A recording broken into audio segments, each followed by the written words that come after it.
आइए अब चलते हैं श्रीमद् भागवत गीता के अष्टादशों अध्याय पे, जो कि है मोक्ष संन्यास योग अर्थात त्याग का विषय।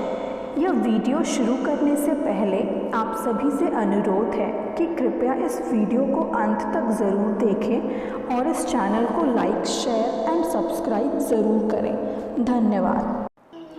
अर्जुन बोले, हे महाबाहो, हे अंतर्यामी, हे वासुदेव, मैं संन्यास और त्याग के तत्व को पृथक पृथक जानना चाहता हूँ। श्री भगवान बोले, कितने ही पंडित जन तो काम्य कर्मों के त्याग को संन्यास समझते हैं तथा दूसरे विचार कुशल पुरुष सब कर्मों के फल के त्याग को त्याग कहते हैं। कई एक विद्वान ऐसा कहते हैं कि कर्म मात्र दोषयुक्त है, इसलिए त्यागने के योग्य है, और दूसरे विद्वान यह कहते हैं कि यज्ञ, दान और तप रूप कर्म त्यागने योग्य नहीं है।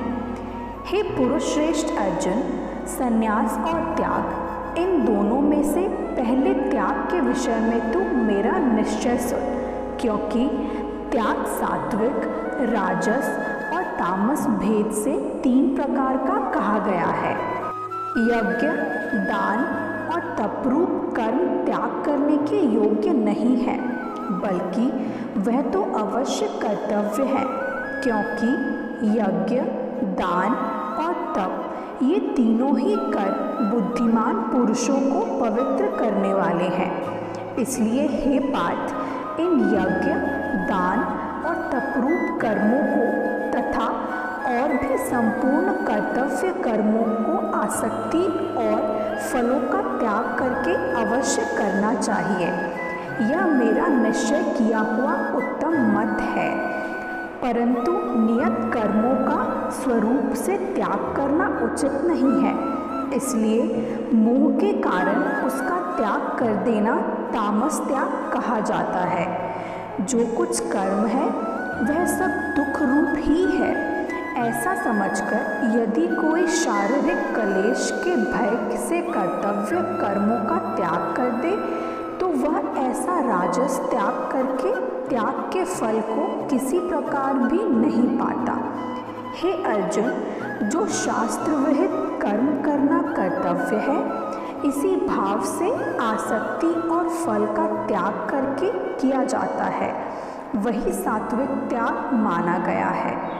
जो मनुष्य अकुशल कर्म से तो द्वेष नहीं करता है और कुशल कर्म में आसक्त नहीं होता है, वह शुद्ध सतोगुण से युक्त पुरुष संशय रहित, बुद्धिमान और सच्चा त्यागी है।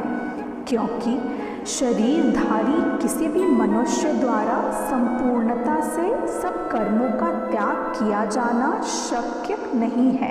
इसलिए जो कर्मफल त्यागी है वही त्यागी है, यह कहा जाता है। कर्मफल का त्याग ना करने वाले मनुष्य के कर्मों का तो अच्छा, बुरा और मिला हुआ ऐसा 3 प्रकार का फल मरने के पश्चात अवश्य होता है, किंतु कर्मफल का त्याग कर देने वाले मनुष्य के कर्मों का फल किसी काल में भी नहीं होता। हे महाबाहो, संपूर्ण कर्मों की सिद्धि के ये 5 हेतु कर्मों का अंत करने के लिए उपाय बतलाने वाले संख्या शास्त्र में कहे गए हैं, उसको तू समझ, भली भांति जान। इस विषय में अर्थात कर्मों की सिद्धि में अधिष्ठान और कर्ता तथा भिन्न भिन्न प्रकार के कारण एवं नाना प्रकार की अलग अलग चेष्टाएं और वैसे ही 5वां हेतु देव है। मनुष्य मन, वाणी और शरीर से शास्त्र नकुल अथवा विपरीत जो कुछ भी कर्म करता है उसके ये 5 कारण हैं। परंतु ऐसा होने पर भी जो मनुष्य अशुद्ध बुद्धि होने के कारण उस विषय में यानी कर्मों के होने में केवल शुद्ध स्वरूप आत्मा को कर्ता समझता है, वह मलिन बुद्धि वाला अज्ञानी यथार्थ नहीं समझता। जिस पुरुष के अंतःकरण में मैं करता हूँ ऐसा भाव नहीं है तथा जिसकी बुद्धि सांसारिक पदार्थ में और कर्मों में लिपायमान नहीं होती, वह पुरुष इन सब लोकों को मारकर भी वास्तव में ना तो मरता है और ना पाप से बंधता है।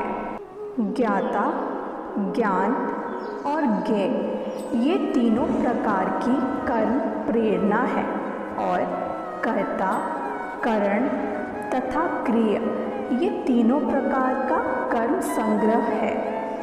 गुणों की संख्या करने वाले शास्त्र में ज्ञान और कर्म तथा कर्ता गुणों के भेद से तीन तीन प्रकार के ही कहे गए हैं। उनको भी तू समझ और भली भांति सुन।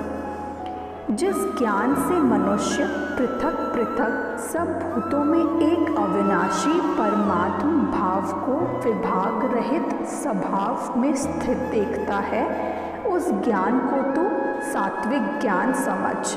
किंतु जो ज्ञान अर्थात जिस ज्ञान के द्वारा मनुष्य संपूर्ण भूतों में भिन्न भिन्न प्रकार के नाना भावों को अलग अलग जानता है, उस ज्ञान को तू राजस जान। परंतु जो ज्ञान एक कार्य रूप शरीर में ही संपूर्ण के सदृश आसक्त है तथा जो बिना युक्ति वाला तात्विक अर्थ से रहित और तुच्छ है, वह तामस कहा गया है। जो कर्म शास्त्र विधि से नियत किया हुआ और कर्तापन के अभिमान से रहित हो तथा फल न चाहने वाले पुरुष द्वारा बिना राग द्वेष के किया गया हो, वह सात्विक कहा जाता है। परंतु जो कर्म बहुत परिश्रम से युक्त होता है तथा भोगों को चाहने वाले पुरुष द्वारा या अहंकार युक्त पुरुष द्वारा किया जाता है, वह कर्म राजस कहा गया है। जो कर्म परिणाम, हानि, हिंसा और सामर्थ्य को ना विचार कर केवल अज्ञान से आरंभ किया जाता है, वह तामस कहा जाता है। जो कर्ता संग्रह रहित अहंकार के वचन ना बोलने वाला, धैर्य और उत्साह से युक्त तथा कार्य के सिद्ध होने और ना होने में हर्ष, शोकादि विकारों से रहित है, वह सात्विक कहा जाता है। जो कर्ता आसक्ति से युक्त कर्मों के फल को चाहने वाला और लोभी है तथा दूसरों को कष्ट देने वाला स्वभाव वाला, अशुद्धाचारी और हर्ष शोक से लिप्त है, वह राजस कहा गया है। जो कर्ता अयुक्त, शिक्षा से रहित घमंडी, धूर्त और दूसरों की जीविका का नाश करने वाला तथा शोक करने वाला, आलसी और दीर्घसूत्री है, वह तामस कहा जाता है। हे धनंजय, अब तू बुद्धि का और धृति का भी गुणों के अनुसार 3 प्रकार का भेद मेरे द्वारा संपूर्णता से विभागपूर्वक कहा जाने वाला सुन।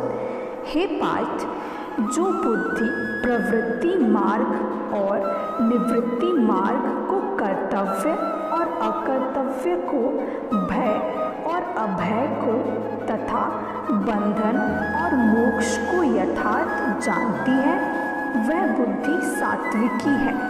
हे पार्थ, मनुष्य जिस बुद्धि के द्वारा धर्म और अधर्म को तथा कर्तव्य और अकर्तव्य को भी यथार्थ नहीं जानता, वह बुद्धि राजसी है।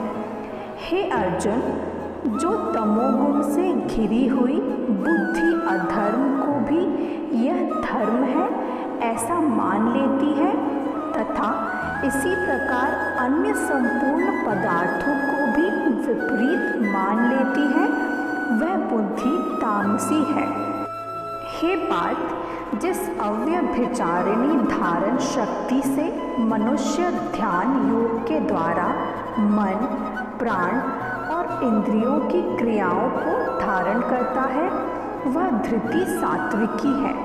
परंतु हे प्रथापुत्र अर्जुन, फल की इच्छा वाला मनुष्य जिस धारण शक्ति के द्वारा अत्यंत आसक्ति से धर्म, अर्थ और कामों को धारण करता है वह धारण शक्ति राजसी है। इसी से श्रीमद् भागवत गीता के अष्टादशों अध्याय की समाप्ति होती है।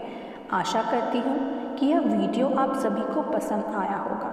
कृपया करके इस चैनल को लाइक, शेयर एंड सब्सक्राइब ज़रूर करें। धन्यवाद।